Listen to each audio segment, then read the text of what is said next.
سلام دوستان، خوش اومدید به چنل خودتون. من علیرضا هستم و بالاخره همستر لیست شد و تو این ویدیو همونجور که قولش داده بودم قرار آموزش نقد کردن همستر و تبدیل اون به تومن رو بهتون بگم. پس بدون معطلی بزن بریم سراغ ویدیو.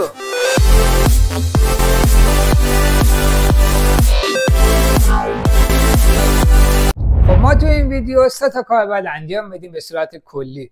مرحله اول خرید تون کوین و انتقال اون از صرافی به کیف پول تون کیپره. مرحله دوم انتقال همستر از کیف پول تون کیپر به صرافیه و مرحله سوم فروش همستر و نقد کردن اون و انتقال این ارز تومن به کارت بانکیمونه.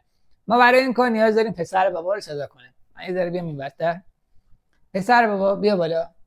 صرافی که خودم ازش استفاده میکنم ایرانی بیت پینه، چون هم راحت تره هم سریع تره و پشتیبانش هم خیلی خوبه. بیت پین رو باز میکنیم، وارد کیف پول میشیم، روی واریز تومن میزنیم و مقداری که میخوایم رو وارد میکنیم. من بهتون پیشنهاد میکنم حداقل 200,000 تومن واریز کنید برای خرید تون کوین، چون نیازتون میشه، چه برای همستر چه برای داگز به عنوان کارمزد. 200,000 تومن رو می نویسیم اینجا و کارت بانکیمون انتخاب میکنیم و واریز میکنیم. وقتی واریز کردیم برمیگردیم به صفحه اصلی و ارز تون کوین رو انتخاب میکنیم. تو این مرحله اون قیمتی که این وسط هست الان روش خط کشیدم رو انتخاب میکنیم و مقدار تون رو می نویسیم نیم تون، نیم واحد ارز تون، که تقریبا میشه $2.5 $2.8 دلار. 180,000 تومن فکر کنم بشه الان که دارم این ویدیو رو میگیرم. خرید رو میزنیم و تون کوین ما خریداری میشه و وارد کیف پول میشه. حالا وارد کیف پول میشیم و برداشت رو میزنیم. از قسمت ارزها ارز تون کوین رو انتخاب میکنیم. رو همین صفحه بمونید، میریم داخل تون کیپر، وارد کیف پول تون کیپر میشیم، روی گزینه ریسیو کلیک میکنیم و کپی رو میزنیم. کپی رو که زدیم برمیگردیم به صرافی. وارد بیت پین که شدیم آدرسی که اونجا کپی کرده بودیم و اینجا میزنیم و روی تیک حذف ممو میزنیم. این رو هم تیکش رو فعال میکنیم و مقدار انتقالمون رو میزنیم نیم تون. تایید رو میزنیم و درخواست برداشتمون تایید میشه و این تون کوین به راحتی به کیف پول تون کیپرمون انتقال پیدا میکنه. این مرحله اول بود که تون کوین رو بخریم و به کیف پول تون کیپر انتقال بدیم. یه بوله ببینیم تا بریم مرحله دوم.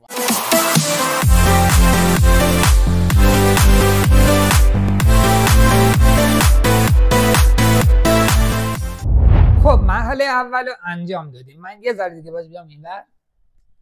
الان 2 حالت داره، یا کیف پول همسترمون تو این حالت بوده و وصل بوده به همستر.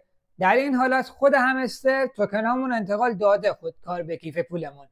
ولی اگر کیف پولتون به همستر وصل نبود و این گزینه براتون اومد، شما باید روی دایرکت کلیم بزنید و اندازه 13 صدم تون اینجا کارمزد بدید تا همستراتون بیاد تو کیف پول.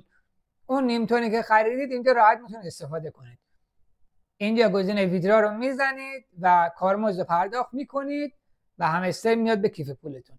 حالا همستر اومد تو کیف پولمون، چجوری انتقالش بدیم به صرافی؟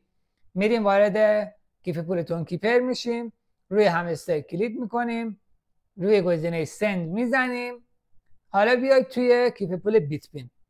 توی بیت پین که اومدیم وارد روی صفحه اصلی میریم، روی گزینه واریز میزنیم، واریز رمز ارز رو میزنیم، ارز همستر انتخاب میکنیم، شبکه رو میذاریم روی تون کوین و حالا نکته اصلی اینجاست. روی آدرس این کپی آدرس رو میزنید، کپی ممو و تگ رو هم میزنید. اینو اگه نزنید همستراتون میپره. هر دوتا رو کپی میکنید. حالا برمیگردید توی کیف پول همستر. اینجا تو قسمت بالا قسمت آدرس که همون آدرسی که کپی کردیم رو میزنیم. توی قسمت کامنت اون کدی که کپی کرده بودیم، کد ممو و تگ، اون رو وارد میکنیم و تایید رو میزنیم. تایید رو که بزنیم میگه چقدر همستر میخواین منتقل کنید.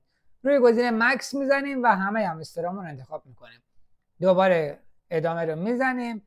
این رو چون الان شبکه تون کوین شلوغه برای من کارمزد نشون نمیده و خطا میزنه. شما حالا مثلا فردا یا پس فردا هر موقع تست کنید مقدار کارمزد بهتون میگه. دوباره یه مقدار ارز تون کوین ازتون کم میکنه وقتی تایید رو بزنید و همستراتون از کیف پول تون کیپر منتقل میشه به صرافی، همین صرافی بیت پین. وقتی این اتفاق افتاد وارد بیت پین میشیم. فکر کنم تقریبا نیم ساعت یا 1 ساعت طول میکشه که همستراتون منتقل بشه به صرافی. سرعتشون بالا. وقتی وارد صرافی شد همستراتون لال شدم انقدر صحبت کردم.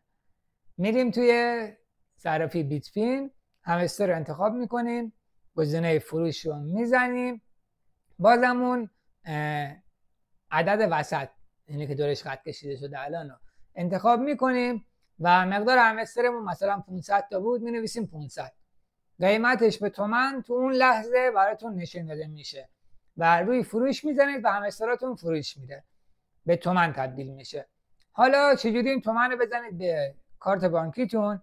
وارد کیف پول میشیم، روی گزینه برداشت میزنید و تومن رو انتخاب میکنید. حالا این بالا مقدار تومنی که حالا مثلا 200,000 تومن فروختید همستر رو، 200,000 تومن رو اینجا مینویسید، کارت بانکیتون از اینجا انتخاب میکنید و گزینه برداشت رو میزنید. بستگی به شلوغ بودن شبکه داره، شاید مثلا طی 7-8 ساعت براتون این تومن ارسال بشه به کارت بانکیتون، شاید بعد 1 ساعت ارسال بشه و اینجوری شما میتونید همستر رو طی این 3 مرحله به تومن تبدیل کنید و وارد کیف پول کارت بانکیتون کنید. این بود از آموزش 3 مرحله تبدیل همستر به تومن. بریم و یه وله ببینید. من یه سری توضیحات بدم راجع به اینکه چرا انقدر همستر ارزون بود و ایردراپ های دیگه چه مدلی خواهند بود.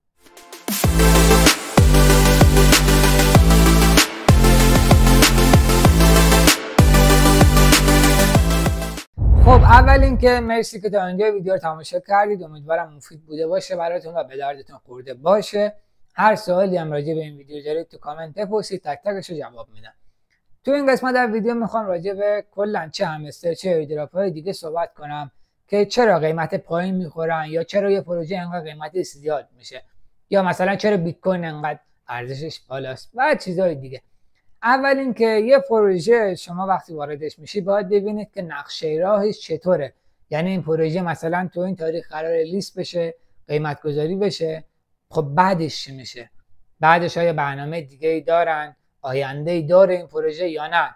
اگر آینده ای داره، مثلا نات کوین الان اومده 3 تا پروژه دیگه هم انجام داده و قیمتش بالا میره، دوباره پایین میاد، دوباره بالا میره و نات کوین یه پروژه آینده داره و میتونه قیمتش خیلی بالاتر هم بره و شما باید به این موضوع دقت کنید که نقشه راه این پروژه چطوره. یا یه سری پروژه ها هستن، خیلی از پروژه هایی که الان اومدن اینجوریان که یه تایمی این بازی رو انجام میدید و لیست میشه و میفروشید و تموم.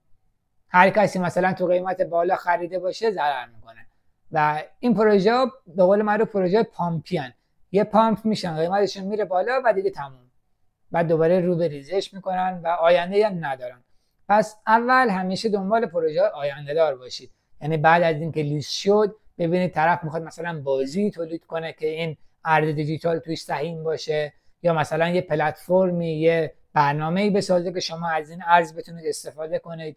مثلا الان پروژه میجر که خود تلگرام درست کرده ارز استارز به شما میده، شما با این ارز میتونید توی خود تلگرام خرید و فروش انجام بدید. پس قطعا این ارز آینده داره و میتونه جواب بده.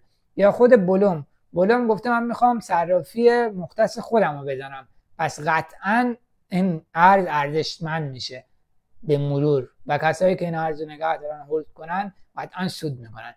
پس این شد نکته اول که ببینید آینده و نقشه راه این ارز چیه. مورد دوم اینه که همستر اگه الان قیمتش اینقدر پایینه، یکی از دلایلش به خاطر کاربرهای بسیار وحشتناک زیادشه. الان 150 میلیون کاربر داره همستر. شما در نظر بگید 100 میلیون کاربر همستر الان همستراشون رو میخوام بفروشن. خب چقدر خریدار مگه داریم؟ اصلا در نظر بگید 1 میلیون خریدار. شما فشار فروش 100 به 1 دارید الان. شما فکر کن توی بوتیکی 100 تا لباس باشه، 10 تا خریدار باشن. خب اون 10 تا خریدار نفر 10 تا لباس باید بخرن، نمیخرن که. نفر یه لباس میخرن، 90 تا لباس میمونه رو دست فروشنده. فروشنده مجبور میشه چیکار کنه؟ حراج کنه لباساشو. لباس 300,000 تومانی رو مثلا بده 100 تومن که چی بشه؟ که خریدار زیاد بشه. همستر هم همینه، 100 میلیون کاربر داره، انقدر این قیمت باید ریزش کنه و همه بفروشن تا افرادی که از بیرون، نهنگ ها، صراف ها، افراد عادی که میخوان ترید کنن و ارزو بخرن مجاب بشن که بیان ارز خریداری کنن و اون موقع فشار فروش با فشار خرید برابر میشه. وقتی این فشار فروش و فشار خرید برابر بشه، قیمت همستر یه حد ثابتی پیدا میکنه. اون موقع است که نهنگا میتونن ورود کنن و یه حجم بسیار زیادی از همستر رو بخرن و قیمت همستر بره بالا. دو تا راه شما دارید، یا همستراتون رو تا همین قیمت بفروشید که اصلا پیشنهاد نمیکنم چون قیمت افتضاحی داره الان، یا اینکه نگه دارید و ببینید در آینده چی میشه، یا قیمتش میاد پایین و تموم میشه این پروژه چون خیلی کاربر داره و ریسکی بود این حرکتش از اول، یا اینکه تا یه قیمتی میاد پایین و نهنگا، صراف‌ها و کسایی که کلا ترید میکنن این ارزو میکشن بالا و اون موقع است که شما باید بفروشیدش. و فصل 2 همستر هم هست هنوز، شاید بعد از فصل 2 اتفاقاتی بیفته که قیمتش بره بالا. من بهتون پیشنهاد میکنم که توی کیفولتون، کیپرتون نگه دارید همستر رو و هولد کنید، حالا نفروشید. شاید این جمعه بیاید، شاید یه اتفاقی بیفته و قیمتش بره بالا. پس توی هر پروژه این دو مورد رو حتما در نظر بگیرید: یک، نقشه راه اون پروژه چجوریه و آینده دار هست یا نه. دو، تعداد کاربرهاش رو در نظر بگیرید و فشار فروش و فشار خرید رو حتما نگاه کنید. اگر فشار فروش بیشتر بود نفروشید چون قیمت میاد پایین و وقتی اومد پایین یهو نهنگا وارد میشن و فشار خرید میبرن بالا. اونجاست که قیمت میره بالا و شما باید بفروشید. حرف دیگه ندارم. اگه تا الان چنل رو ساب نکردید ساب کنید. نظری دارید، پیشنهادی، انتقادی دارید حتما بگید. سوالی راجع به ایردراپ ها و نقد کردن همستر تو این ویدیو دارید بپرسید. و تا ویدیوی بعدی، خدا نگهدار.